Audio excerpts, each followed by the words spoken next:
What's up, guys, and welcome back to another video. Today we're going to be talking about Rainbow Six Siege and everything you need to know before you jump into the beta that comes out on September 24th, 2015, and before the official release, which comes out December 1st, 2015. So let's go ahead. We're going to get started. First, we're going to talk about the actual gameplay, kind of explain it for those of you who may be watching this video and don't have any idea, you've never seen this game before, which if you haven't seen this game before, you must live under a freaking rock, because this game is awesome. I'm super hyped for this game, if you can't already tell by the excitement in his voice. This game, I really don't want to be let down, so pretty much what this game is about is it's really tactical based. It's like Counter-Strike, but pretty much with a lot of destructible environments, with a lot more equipment, with a lot more tacticalness to it, in my opinion.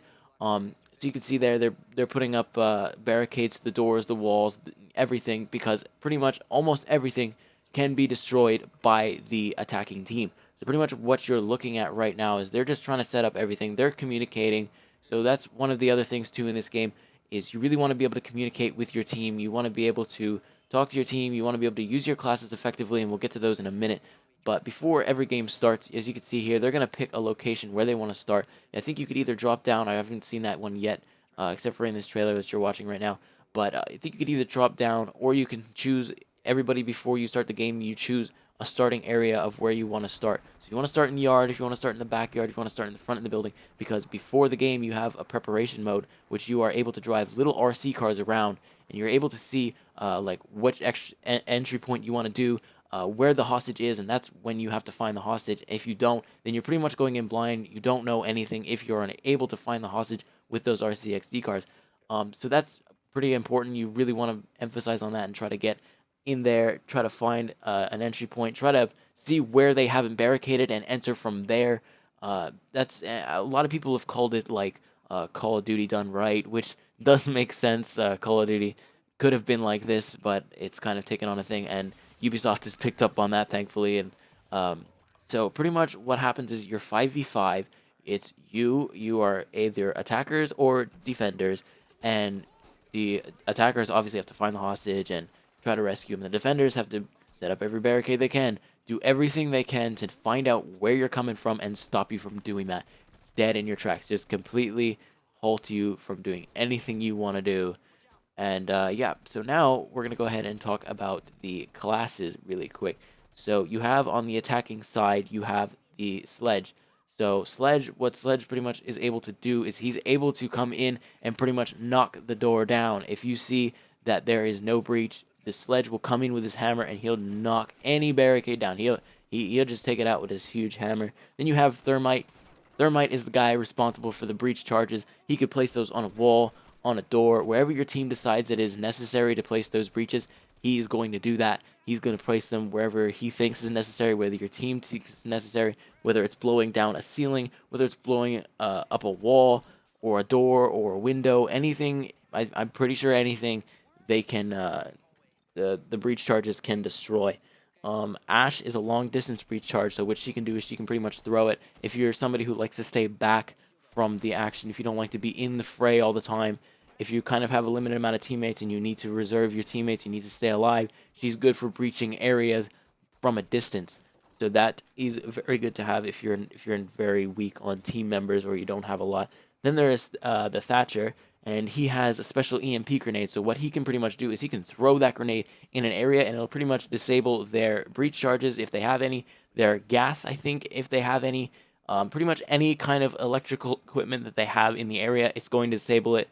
Then you have Twitch. She is the kind of the surveillance lady. She has cameras. She has a drone that can fly around and that can tell the your team, where their traps are, where their breach charges are. She can deactivate them with that drone.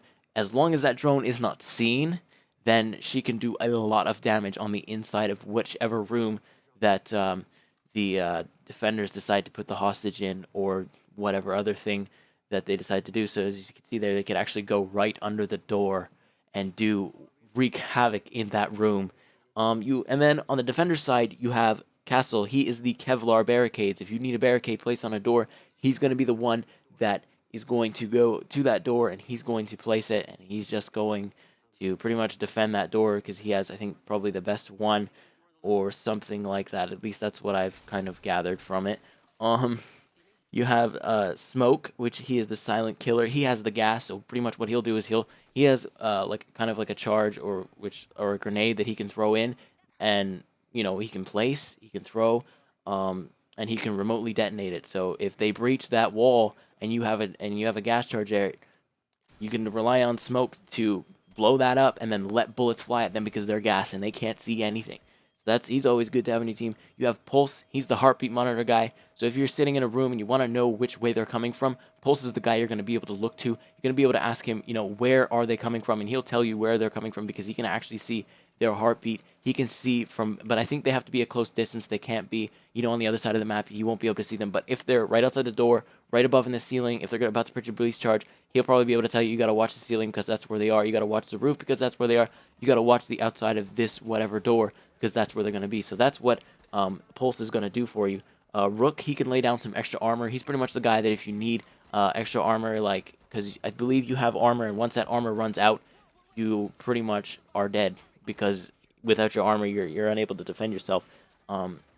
So he has those. Mute has a jammer, which is a little bit different than the EMP grenade that I believe it is Thatcher has on the attackers. What he can do is he can place that little, I don't know what it looks like, I have no idea, I haven't seen it, but he places like a jammer inside of the room. So like say you're trying to defend a hostage room and you don't want the attackers to get the hostage, what he'll do is he'll place that in that room, and any breach charge that's placed outside won't work because that jammer is in there. So the attackers are going to be forced to find another way around that kind of obstacle to get to that jammer, to detonate that jammer, to do something with that jammer to disrupt it and get it out of there so that they can breach the room effectively. And then you have a recruit who is, I believe, the most customizable op. Like, he's kind of the guy if you need somebody with a lot of extra equipment. Like, if you need more shields, if you need more, whatever it may be, I believe he is the guy that you can go to and just kind of have the extra equipment guy. Anybody you need who you need extra grenades, you need extra EMP, not EMP grenades, but, smoke grenades, anything like that, he is the guy that you're probably going to have to look to. So, and then there is one other game mode.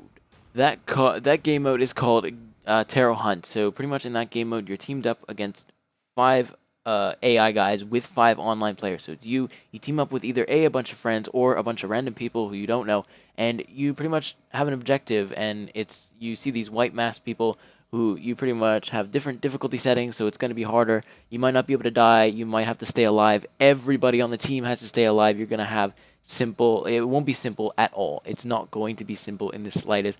You're going to have objectives to complete. You're going to have like locating and defusing a bomb, and everybody has to stay alive in the team, or one person can die. There's a bunch of different ways that they could probably go with this, and there's a bunch of different ways that maybe if they hand it over to the community and the community could actually customize it that way, that would be a really cool thing for them to do. But yeah, guys, that's pretty much all I have, and that is pretty much everything you need to know before you jump into the beta.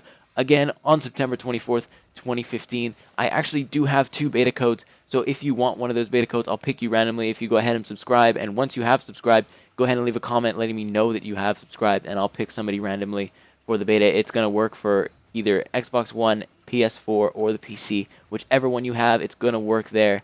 So I really hope you guys enjoyed this video. I really enjoy this game. I can't wait to play, and hopefully I'll see some of you in the beta, and I'd really like to hear from you guys and see what you think about this video, and let me know if I missed anything. Let me know in the comments below. As always, guys, leave a like if you liked. Go ahead and subscribe if you want to do that. That's completely your choice.